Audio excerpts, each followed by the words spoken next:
A very good evening, one and all, and welcome to this beautiful day. My dear friends, fathers, and brothers, we shall begin this program with a little small prayer. In the name of the Father, and of the Son, and of the Holy Spirit. Amen. Lord, we thank you for this wonderful day. We thank you for the gift of life to each and every one of us. We are celebrating 500 years of the conversion of Saint Ignatius. Help us to be inspired by his life. We are Jesuits. We are his younger brother of Saint Ignatius.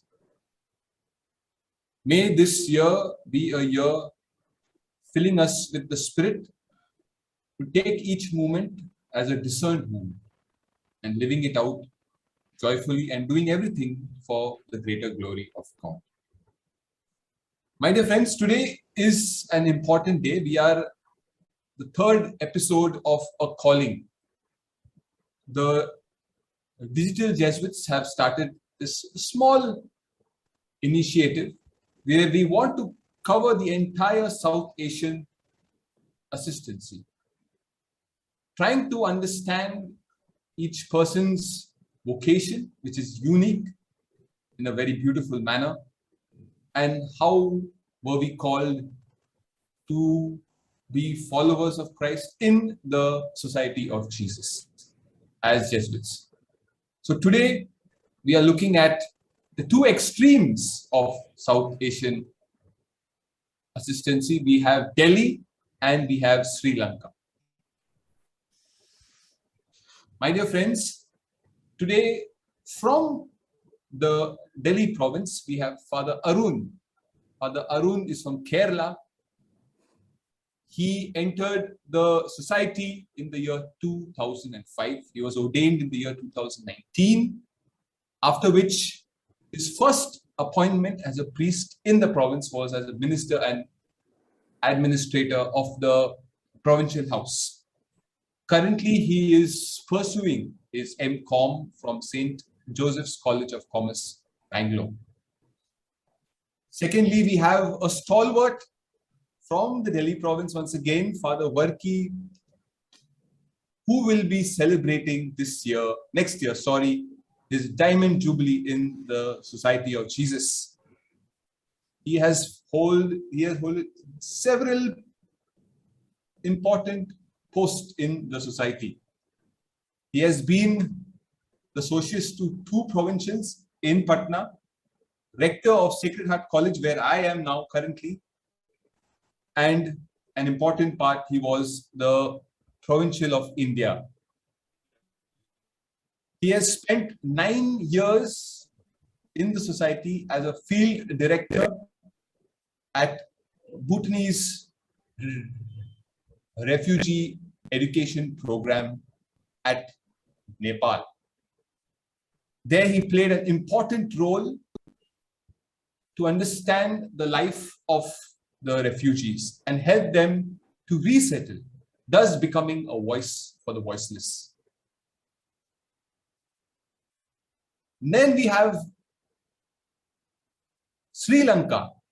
Sri Lanka, and we have a scholastic, Petras George. He belongs to the Pakistan Jesuit mission. He is doing his regency, second year. He is currently assisting the candidates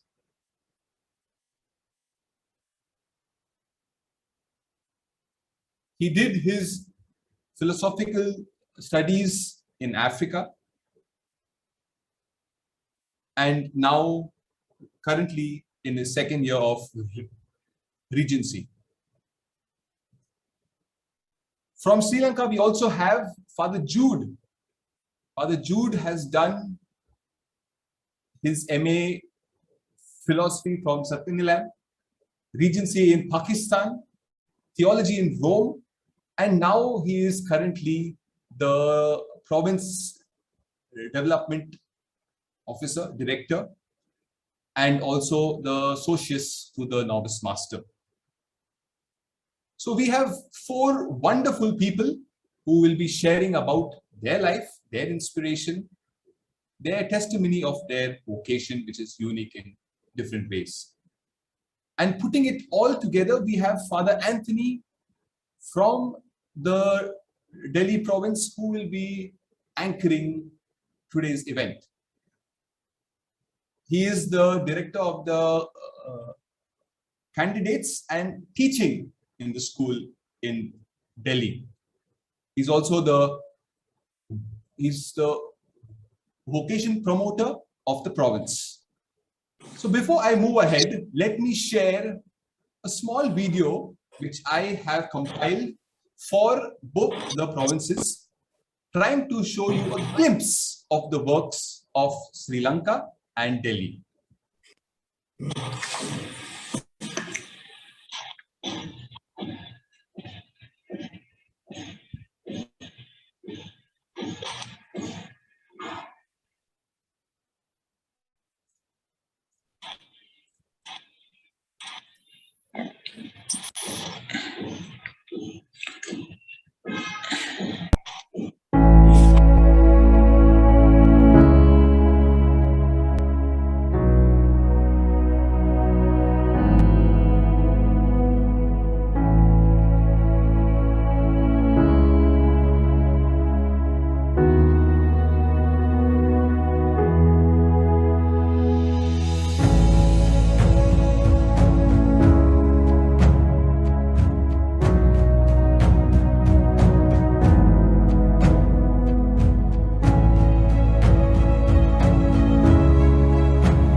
My dear friends, I hope you got a glimpse of both the provinces, their works.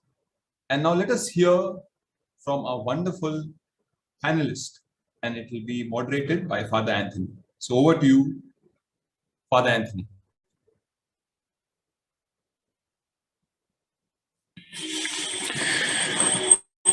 Thank you, Joshua, for the beautiful intro and mesmerizing topic, the calling.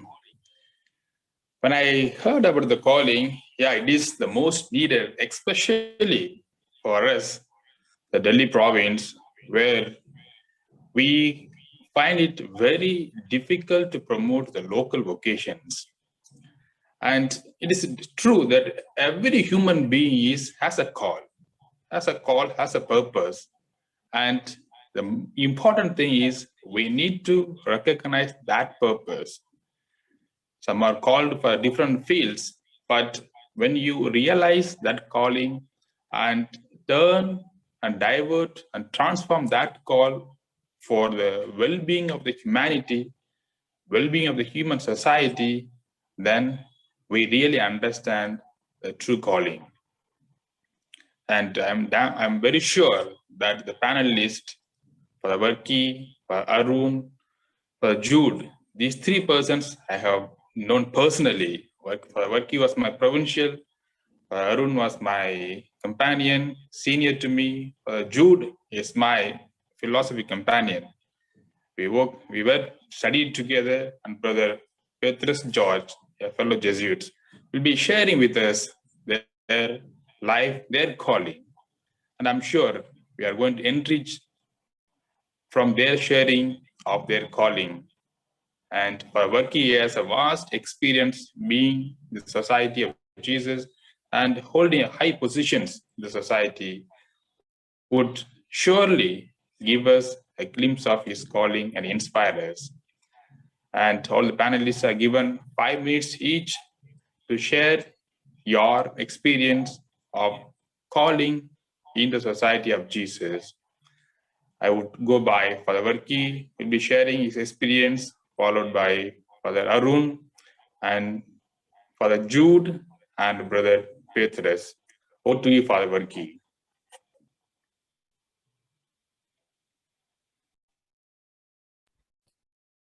Good evening to all of you. Can you hear me? Yes, Father. Yes, Father. Clear. Okay, fine. I like to narrate my vocation story. I was born in a lower middle class Catholic family in 1940. We were 8 children, 5 boys and 3 girls. My vocation had its start in the prayers of my loving mother. Once she told me that she used to pray every day that one of her sons should become a priest.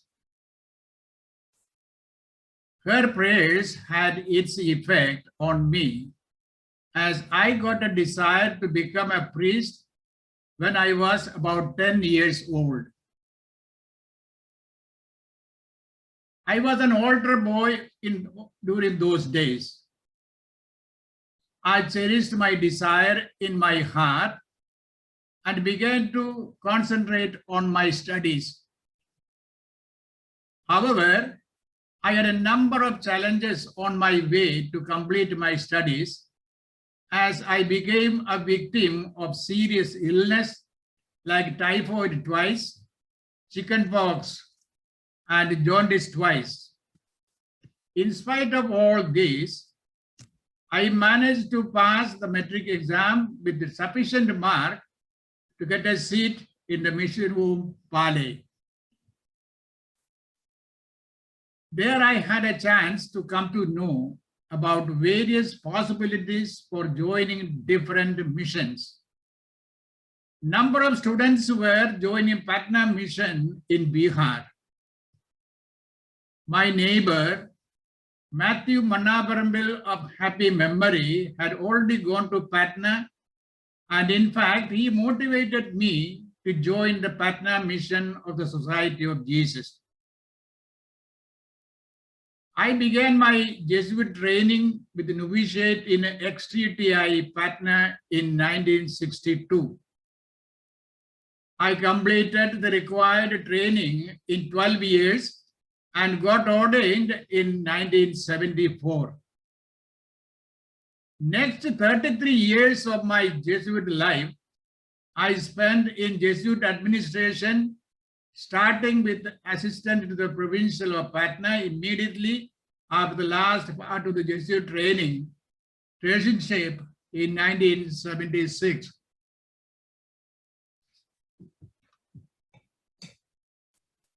I had the opportunity to be rector of Sacred Heart College, Chambaganur in 1979. During the following year, this college was shifted to Chennai with its new name, Satyanilayam, Chennai, where I continued my rectorship till 1985.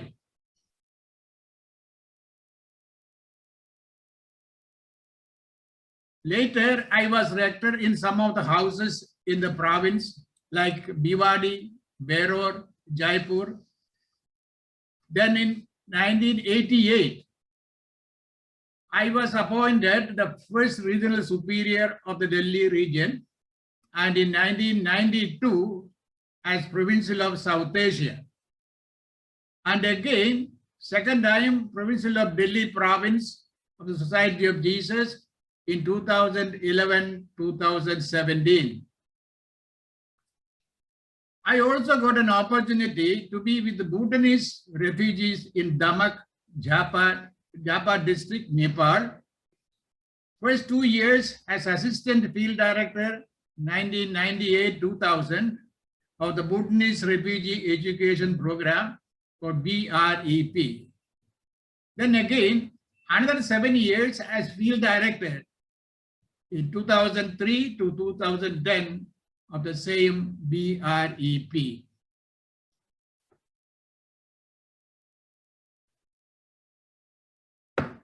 The saying that the Society of Jesus is a mother has been my own personal experience.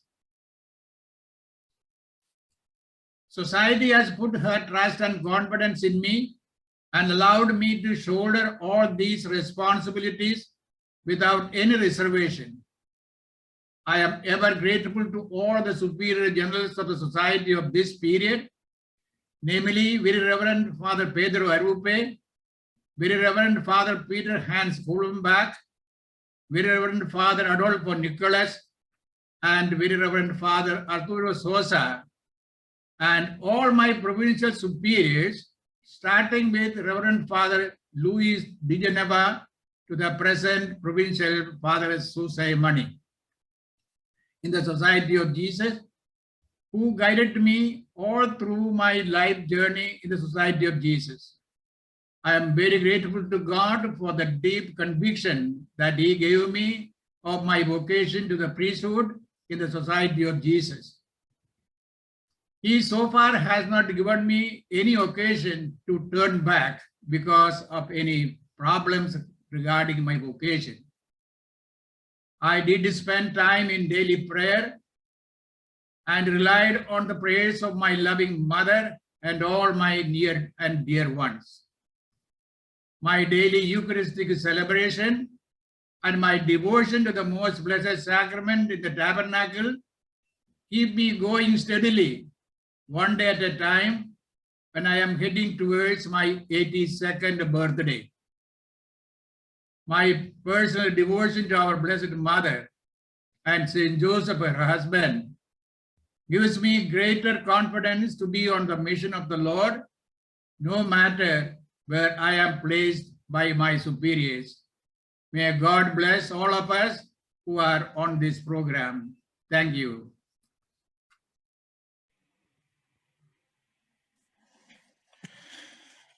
Thank you, Father Vaki. There is no greater calling than to get the call to serve. That's what we hear from your story.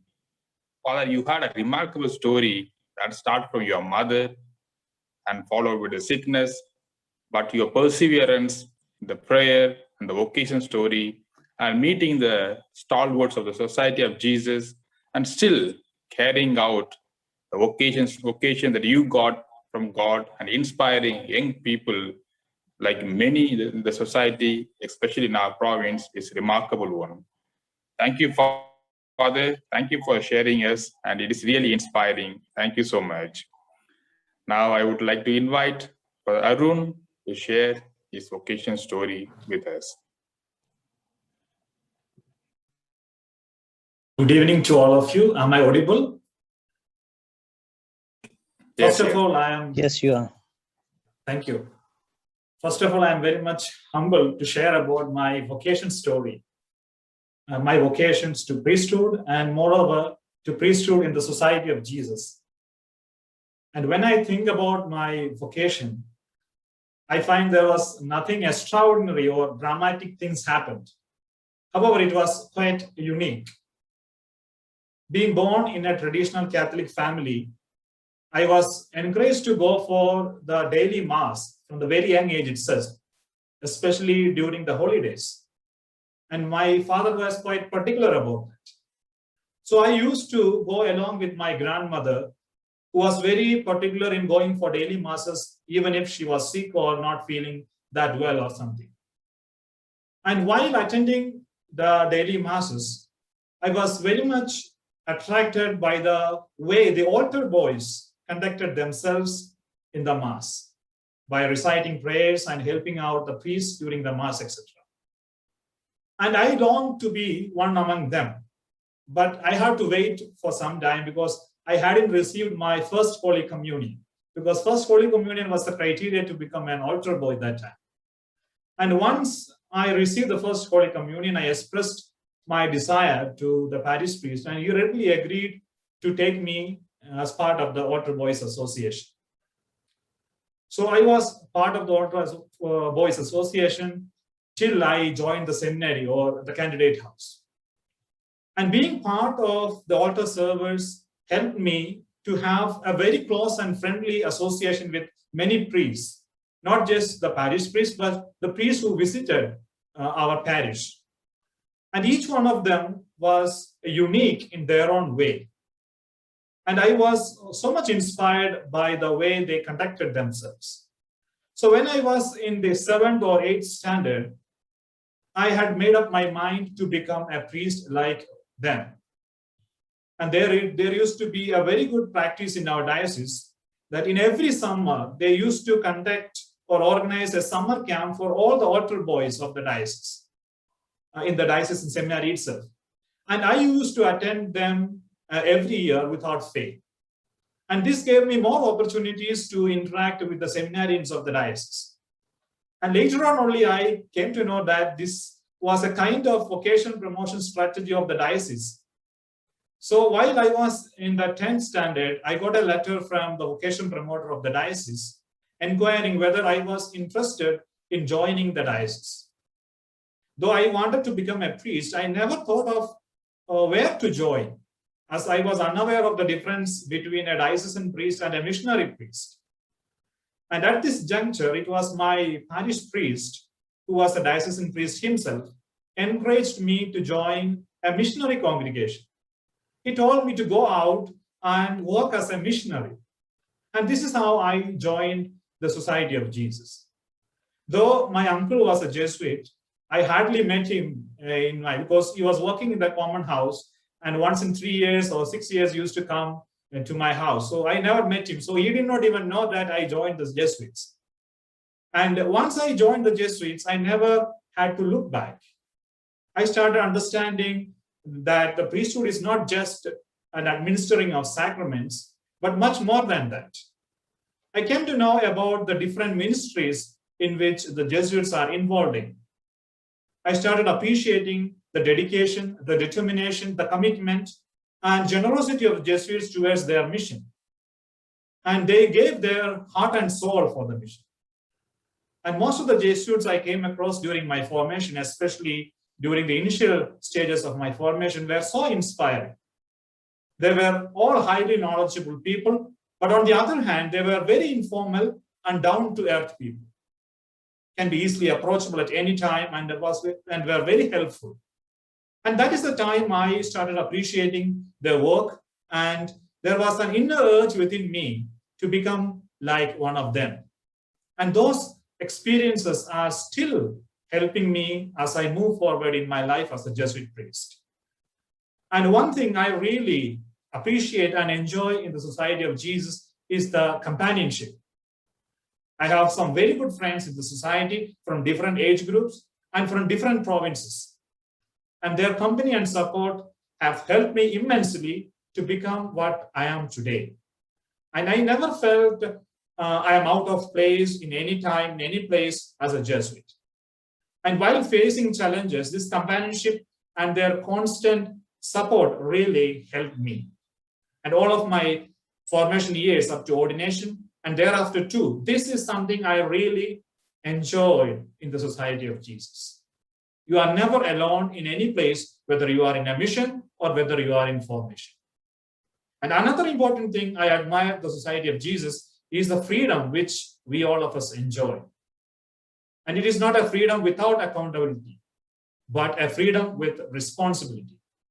And the Society of Jesus puts a lot of trust in each one of us, takes care of us very well. And now, as an ordained priest, it is my time to give back to the society by actively involved in the missions which is entrusted to me. And I am in the early years of my life as a Jesuit priest, and there are a lot of challenges, and there would be challenges in the future too. And during the formation, you are living in a cocoon. But as a priest, I feel you are exposed to more challenges, more responsibilities, etc. But I am not too worried about them, because I am sure the God who brought me to the Society of Jesus will continue to shower his blessings upon me so that I may do my mission well, whatever the Society of Jesus entrusts me with. And I am very grateful to God for calling me to the Society of Jesus. And I really enjoyed my life in the society. And I'm very happy to be a Jesuit priest. And I thank all of you for listening to me. And I'm also grateful to the organizers for giving me this opportunity to share about my vocation story. Thank you, and may the Lord bless us all.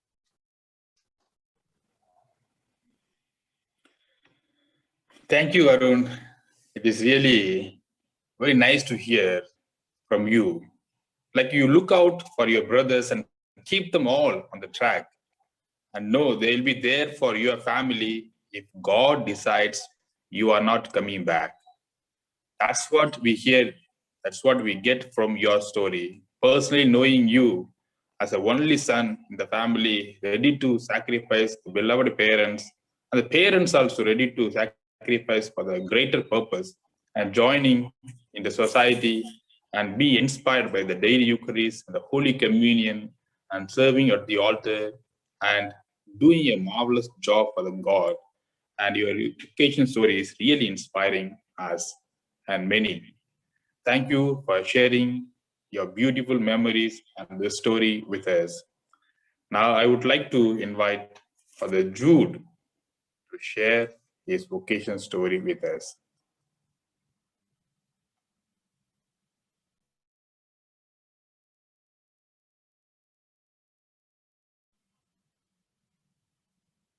I think Father Jude is not there.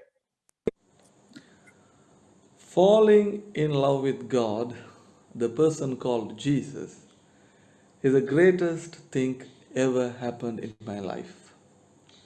To seek God is the greatest of all adventures, and to find God the greatest human achievements. I am Father Jude Election, a Jesuit priest from Sri Lanka. I was attracted by the simplicity of priestly life when I was 15 years old. Basically, I was a blacksmith and a part-time carpenter. But I was a church-going Catholic and an active member of youth group CYA. And I spent my days at church helping the priests, nuns, and church officials.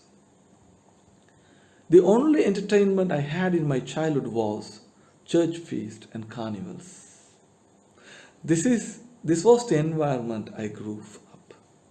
But I was a very notorious boy then. I discontinued my studies at the age of 15 and started my worldly journey by earning money. I thought money is everything. Money is everything.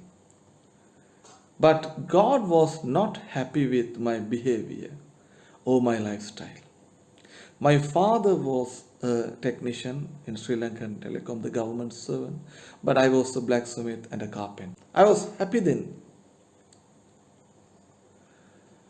I really lived a very reckless life because all my friends were into gang fights and some of them into some other illegal activities.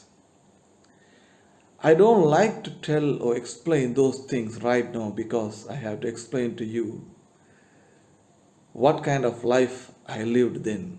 and it will take a lot of time. But then I would like to say that I was not a man of God. I was somewhere lost. Thrice God has saved me from death end. Once I was about to shot, but luckily I was saved, and twice I was saved by my friends in the sea. I never had even a slightest desire to be a priest, and I was convinced that I was born to be a thug and later a politician. I like to be a politician then. Then my ambition was to become a judo master that I had been practicing for 6 years karate, and this is what I was thinking and aiming at. But then God intervened.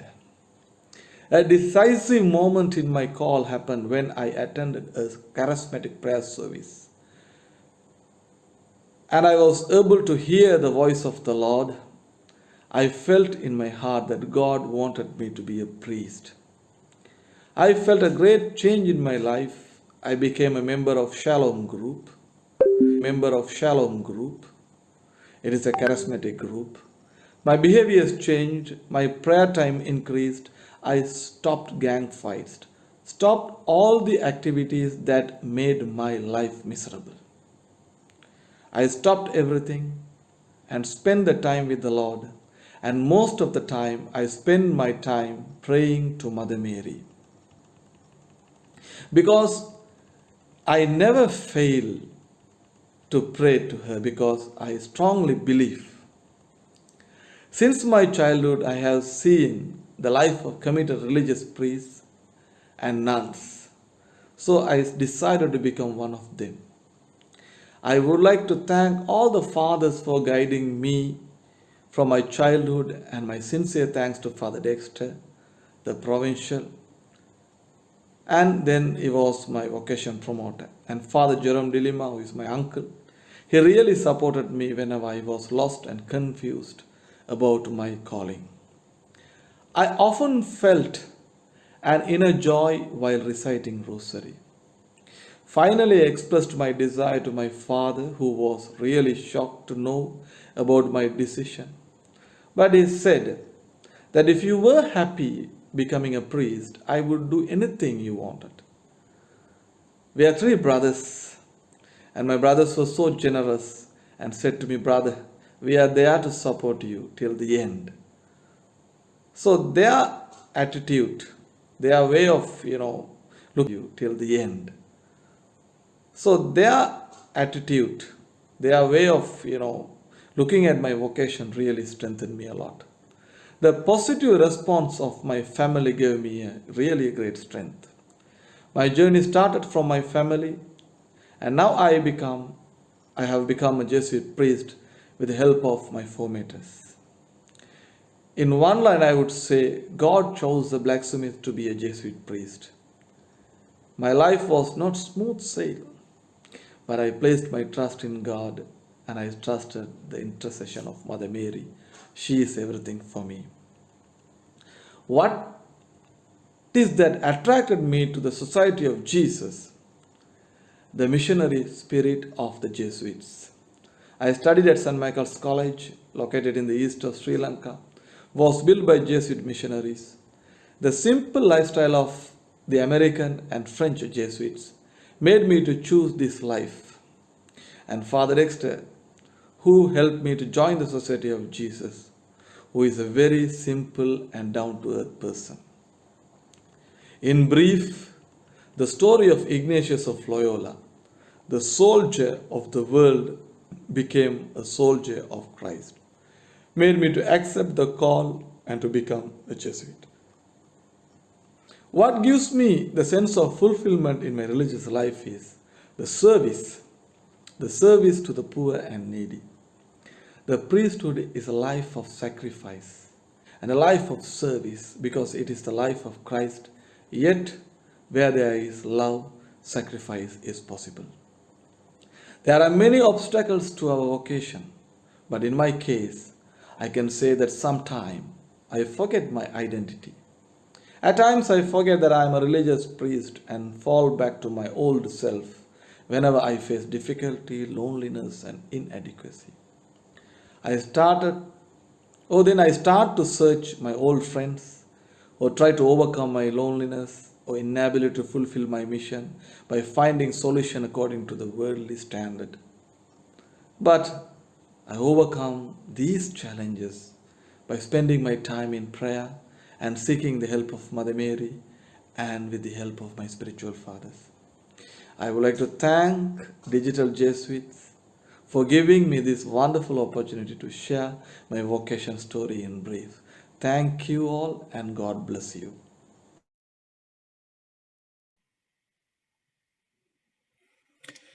Thank you, Father Jude. Like a vocation is, some of us will really hear it, and others know it by our heart. It puts us on the path, and so the journey starts. Personally, knowing you a person of deep conviction in whatever you do, of course, you are sharing is really inspiring us. The sort of life that you led, but the Mother Mary, the prayer towards Mother Mary, the dedication that you had towards Mother Mary brought us, reminding us the relationship between Monica, Mother Monica, and St. Augustine. And you are really inspiring and helping us to realize how precious that our calling is. So thank you, Father Jude, for wonderful sharing about your vocation and helping us to realize and ponder upon our vocations. Thank you, Father. Now I would like to invite Brother Petrus, to share his vocation story with us. Father Petrus.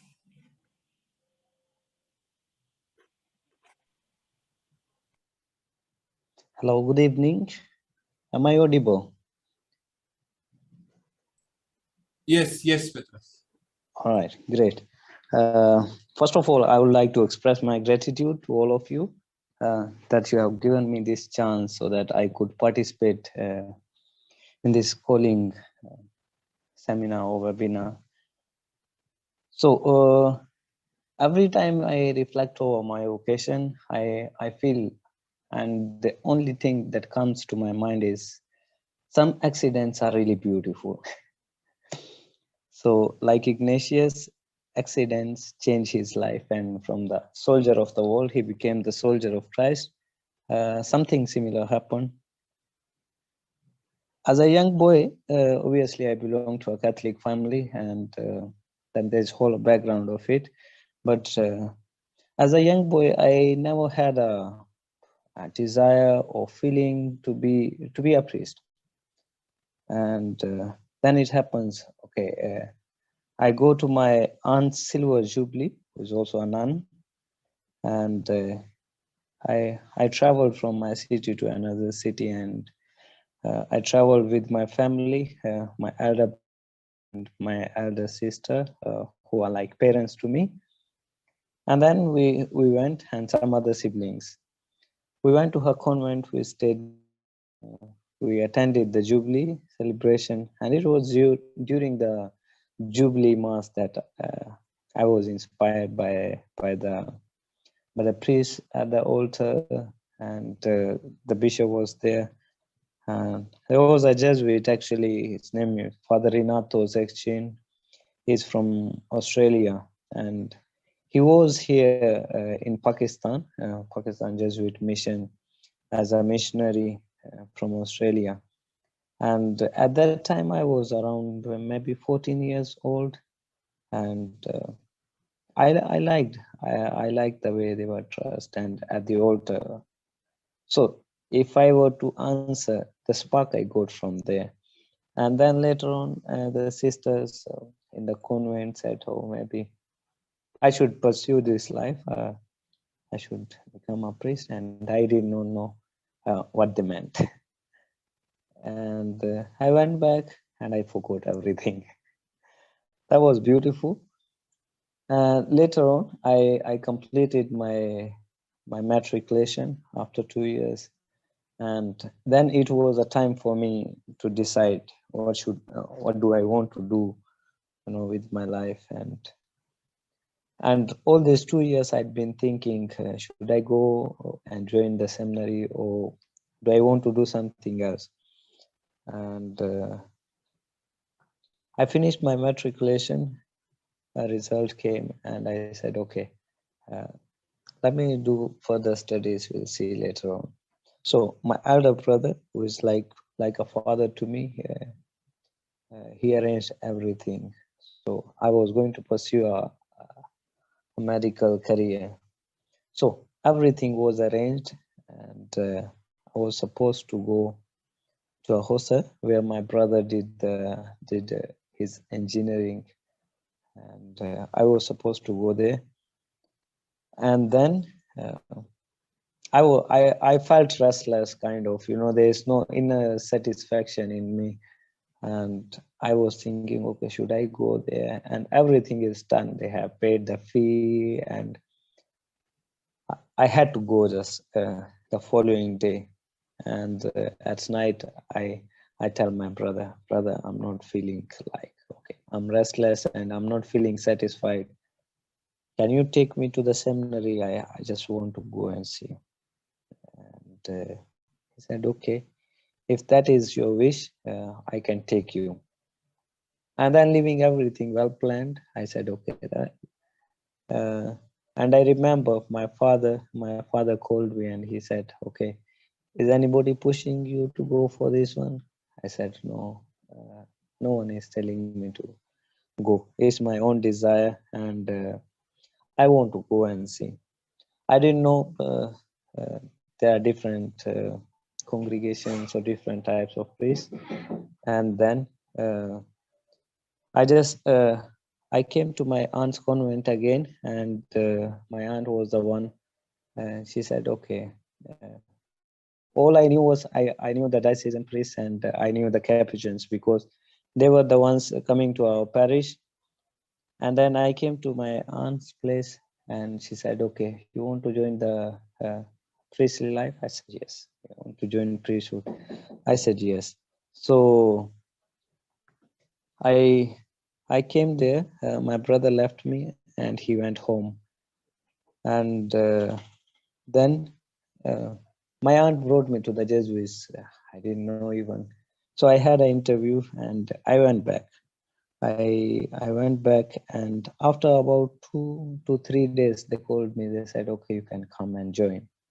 So my journey began from there. It was 2011 when I joined the candidate house here in Lahore, Pakistan. And I continued my studies here, college studies, for about 2 years. And then I moved to Sri Lanka for my pre-novitiate, novitiate, and juniorate. I stayed there up to 2017, and I had companions here in candidate house, and then companions there in the pre-novitiate, and then we were left, two of us from Pakistan.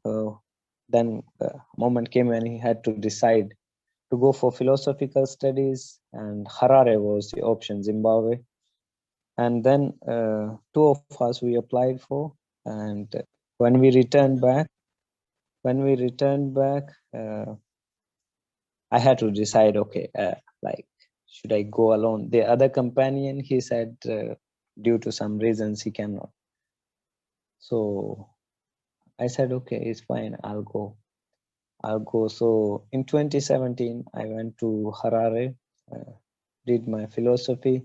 In 2020, I came back and I started my regency here, especially teaching in the schools, going to the parish, interacting with the youth. We have a Majis group here.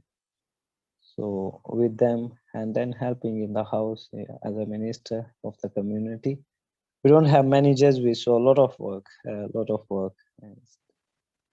And as I look back all the time at my vocation story, and I always see God has played a very special part for me in my life or vocation story. Like every time I want to go away or I want to, a little bit drive away from him, and he pulls me back. Okay, it's time for you to come back.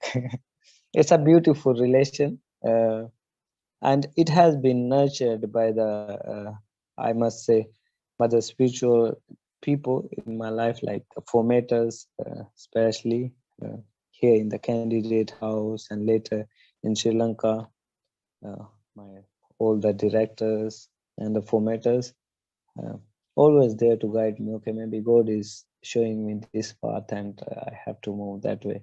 And I personally thank him. He has given me that ear of attention to him, to be attentive to his voice, what he wants from me. And I have a deep conviction, being here in Pakistan, where we don't have many Jesuits. He has chosen me for a special purpose, and until it is fulfilled, his plans, he's not leaving me. And this conviction, I would say, deeply comes from my prayer life and the guidance of the spiritual directors I have.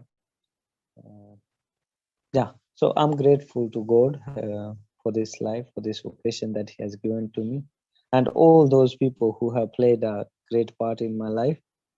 I'm especially grateful to the society, what they are making me, and how they are nurturing my vocation.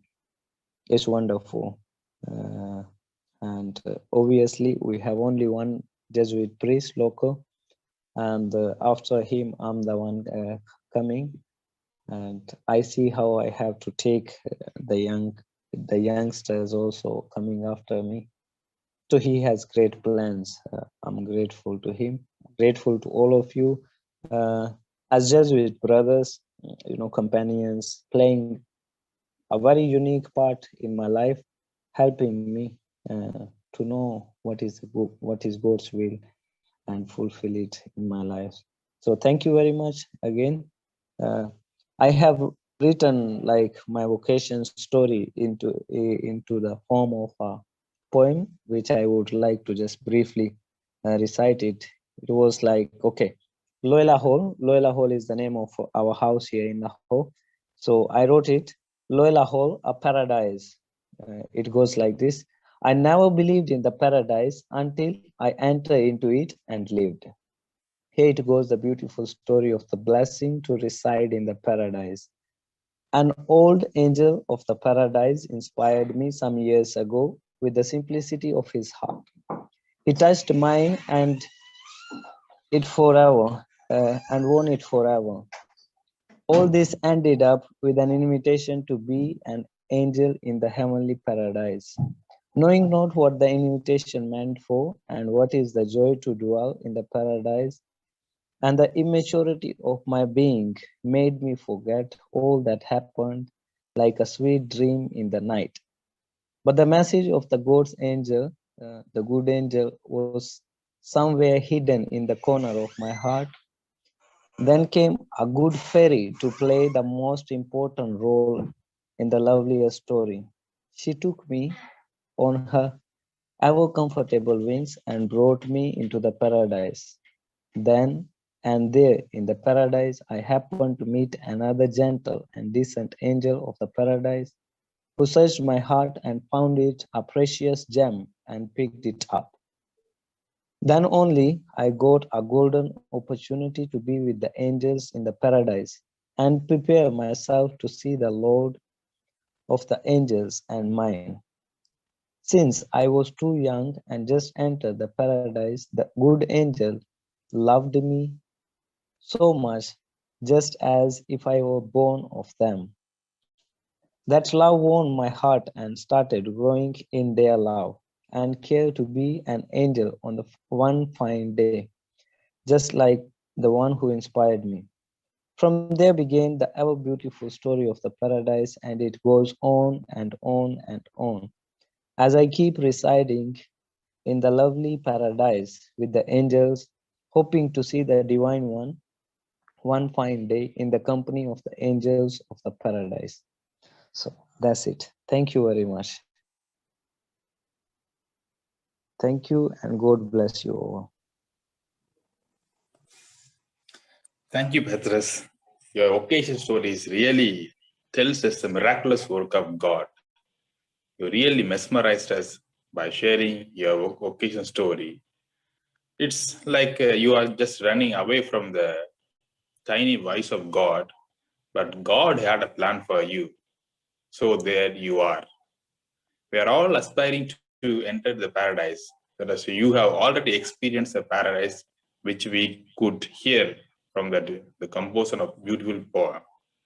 As William Wordsworth will say, a poem is a powerful feeling, spontaneously expressed. That poem gives us a sort of the vocation, the God's plan for you, and that's why it's inspiring us. Thank you for sharing the beautiful journey that you had with God, and you responded and recognized that call. That's why God is making you as an effective instrument in His hands. So thank you, Petrus, for the beautiful sharing about your vocation.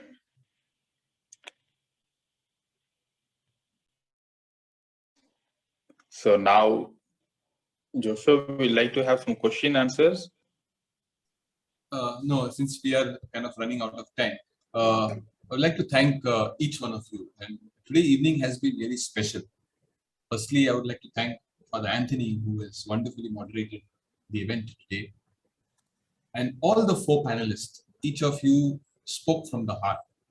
Something that I kind of picked up from today's evening was, we all have a past. And we look at ourselves as soldiers of the world, as someone mentioned. And now we are soldiers for Christ. We all have a past where we felt that calling. Some of us wanted to run away from that calling, but there was an inner spirit which was urging us to say yes each and every day of our life. Something beautiful is also our companions that we have here in the society.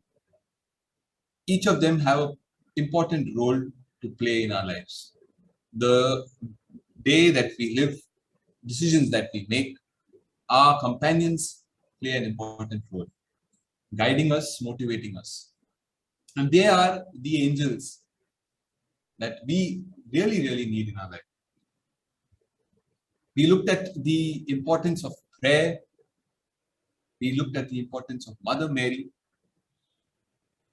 We may not have stories which are extraordinary, just like our mystical saints had, but simple, but a lot of depth for each one of us. Whenever we say, whenever we kind of give a testimony, our vocation, our calling, it has a deep impression not only on us, but also on those who listen to us. And today we do not have many participants over here, but this video is being recorded.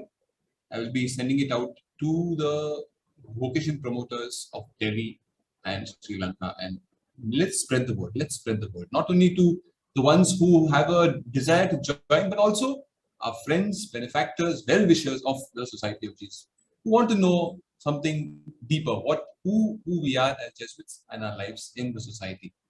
So once again, thank you to Father Anthony, Father Barki, Father Arun, Petras, and Father Jude, who's not here. So I had to share a video of his recorded video. So let us end this program by saying the Hail Mary. Hail Mary, full of grace, the Lord is with you. Blessed are you among women, and blessed is the fruit of your womb, Jesus. Holy Mary, Mother of God, pray for us sinners, now and at the hour of our death. Amen. In the name of the Father, and of the Son, and of the Holy Spirit. Good night, everybody. Thank you, and God bless. Thank you. God bless. Thanks to all. Thank you. God bless you.